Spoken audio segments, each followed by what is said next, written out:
Now, it's been almost a year now since South Sudan became an independent country. Since then, the two sides almost came to all-out war again in April. You've been forced back to the negotiating table by the United Nations and the African Union, but talks broke down again this weekend with no resolution. Are you in Sudan serious about peace? Of course we are serious. We are more than serious because we have made peace with Southern Sudan. We have signed the comprehensive peace agreement that will stop the war that was raging for more than half a century. We want peace, and peace is a necessity for us, for the development and for, the progress of the country. This is really important for us. You say you're serious about peace. Of course, both sides say they are. But Thabo Mbeki, who is the mediator for the African Union in this, says that both sides are trapped in the logic of war, he says. I mean, for example, if we look at the talks this weekend, you can't even agree on where a demilitarized zone between the two countries should run. Why not? When you say two sides, you are comparing, different things. You are comparing a well-established government with an entity that is in the process of making. South Sudan is not a real country. It's not a real state. It's an state, a metaphorical state, because there is no, a state is the entity that mobilize power. In Southern Sudan, there are so many circles that are monopolizing power, and there is this lack of bureaucracy and the lack of government administrations. But excuse me, Ambassador Lazareg, you say it's not yet a proper country, a proper government in South Sudan, but you agreed that South Sudan should hold a referendum on independence. You agreed that it could separate if the majority of South Sudanese said that they wanted to separate. Why do that if you don't trust the people who are going to come to power, if you cannot agree beforehand on where the border should run? We would like peace. This is why we accepted the referendum, and we made it actually easier. If not for our efforts, the referendum would not take place. But how can you agree to a referendum if you haven't agreed where the border between Sudan and South Sudan should run? This is not our mistake, actually. This is a mistake of the ones who are controlling the South after the signing of the comprehensive peace agreement. They did not come to the meetings. They were not behaving, like responsible people. This is not what I'm saying. Even Thabo Mbeki was unhappy about their behavior before the secession. They don't come to the meetings. They change. The people who are negotiating with us every now and then, and they were not serious. Okay, well, there's a lot of mudslinging on both sides, frankly, and now the South Sudan has separated. We're back to the negotiating table, and South Sudan is actually pointing the finger at Sudan here.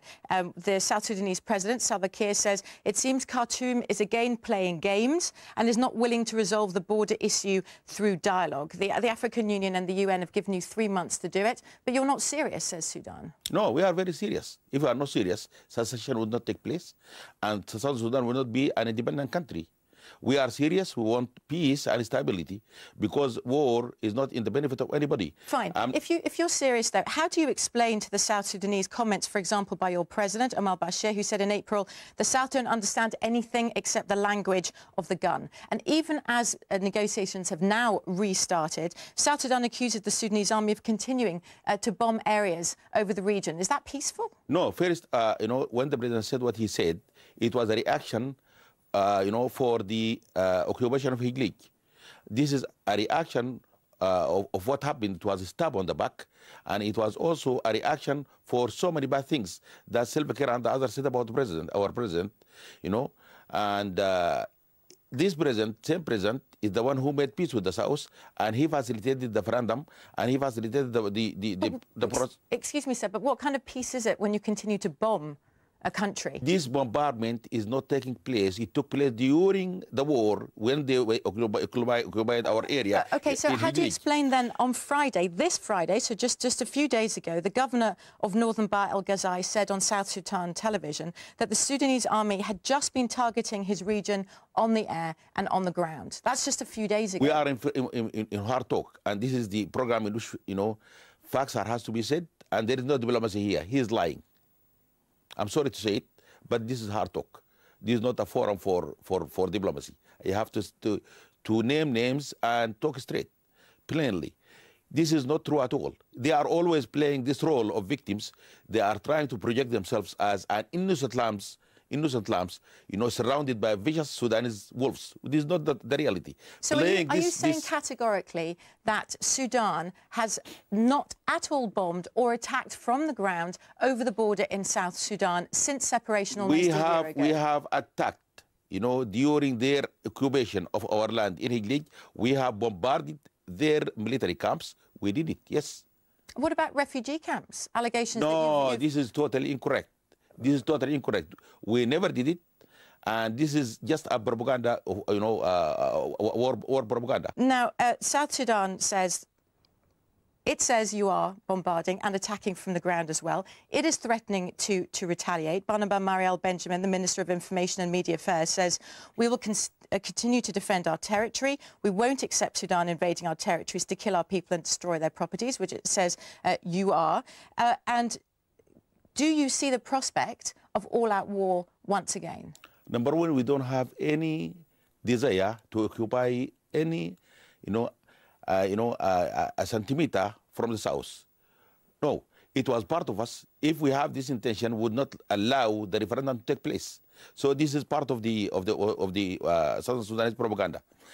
We would like to have peace with them, because it is in our interest. 80% of the need of the food of the South comes from us, even from an economic point of view. It is not good or it's not right to fight somebody who's buying 80% of his needs from you. Okay, excuse me, you say you're interested in peace. You say that you're not interested in taking territory.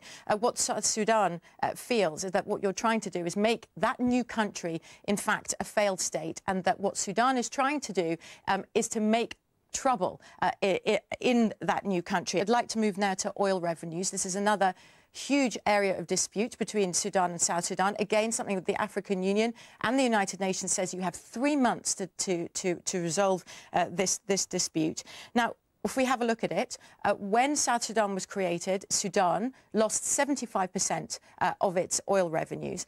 However, South Sudan needs Sudan in order to export its oil through your ports. Now, what you can't agree on now is how much you're going to charge to allow that oil to come through your territory. Actually, you've asked for more than $30 a barrel. That's more than anyone gets anywhere over the world, and so now no one gets anything because South Sudan has closed down oil production altogether. Surely you're losing on all sides. Why are you creating trouble like that? Why ask for such a ridiculous figure? We did not create problems. The irresponsible people who are running Southern Sudan are the ones who are creating problems. $30 a barrel. Can you name? This is a matter of negotiation. This is business. Okay, and what we are suggesting is not only for the pipeline. It is for the pipeline and for the processing units of the petroleum, and for the refineries, and for the terminals, and for the transit fees. Yeah, these are five cost items actually. Yes, but $30 is still way and above what anyone gets. All right, this is a matter of negotiation, a matter of haggling. No problem. They should suggest a reasonable price, and we would allow them use our facilities, provided they stop harboring the rebels and the armed groups who are attacking our people and killing innocent people inside Sudan. You're talking about the proxy militias there. Now, right. the Sudan accuses South Sudan of arming proxy militias in the north. South Sudan accuses Sudan of arming proxy militias in the south. Both sides, Sudan and South Sudan, deny arming those militias. If you can't resolve these differences, though, over territory, over borders, over oil, by the 2nd of August, the UN has threatened economic sanctions on Khartoum and on South Sudan. You cannot afford that, can you? You've just lost 75% of your oil revenues. Your economy's in trouble. You just cannot afford those sanctions.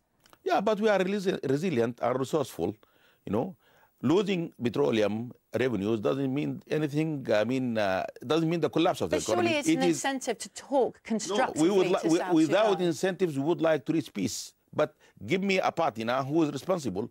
The government that shut the oils, the oil fields in South Sudan is not acting, responsibly, this is 98% of the revenue of the government, and still they are shutting the oil wells. Well, let's look at the revenue of your government. Allow me to answer. No, but I'd like to concentrate on Sudan's economic woes. Now, you have relied very much on oil revenues up until now. No, this is not true. How much is the percentage? You say that you're resilient, but the International Monetary Fund, not me personally, and the International Monetary Fund has urged Sudan just last week to launch an emergency program to overcome its daunting economic challenges. We are not denying that. We have economic problems. Yeah, but this is not 80% of our revenue, like the case in Southern Sudan, okay? The oil is contributing 20%, and this is also creating hardship. But we are, implementing austerity measures that will allow us to overcome. But what do your people say about that? I mean, again, the IMF projected that consumer prices, so the prices that your people will have to pay, will increase by 23.2% in 2012, 26% in 2013. You're also proposing tax hikes as a means of creating revenue and proposing slashing fuel subsidies. I mean, doesn't the leadership in Sudan risk losing public support over all of this? But the people of the Sudanese, of Sudan are really understanding people. The population is 32 million, 33 million of them are politicians. They know politics very well, so they understand the hardship that has been created by the loss of the oil revenue or part of it. Perhaps, but I don't think they like what it's doing to the money in their pocket or the lack of it. I mean, the newspapers in Sudan have been very critical.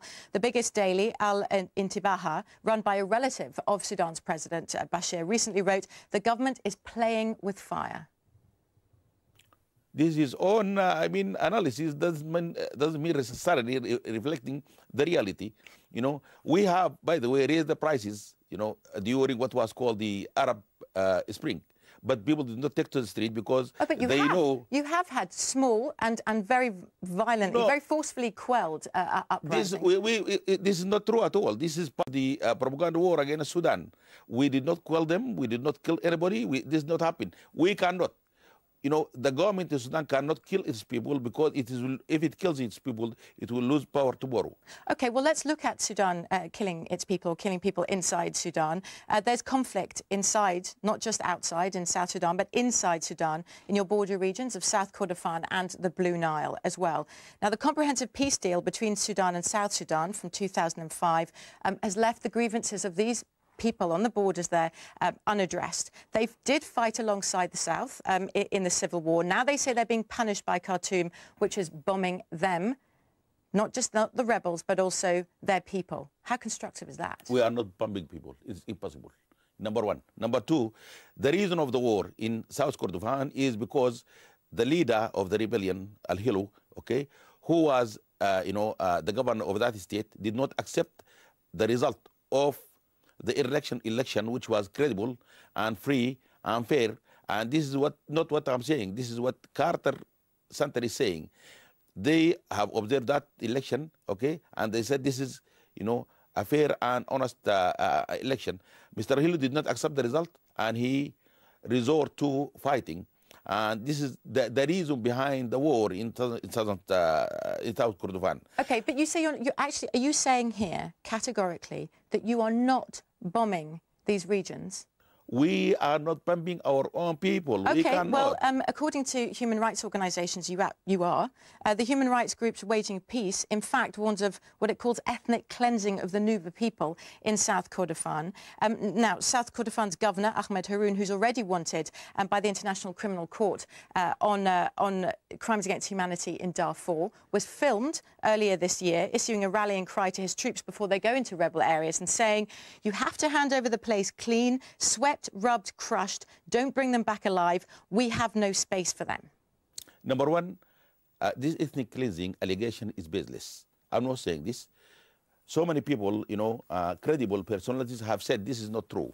And it is actually an old allegations against Sudan. Let me give you the names of some very respectable personalities who said ethnic cleansing is not true. I'm sorry. Let me give you the names. I'm sorry, Ambassador Al-Ashra, we really don't have time for that, but we do have a lot of I will give names. You are denying it. I'm denying it because it is not true.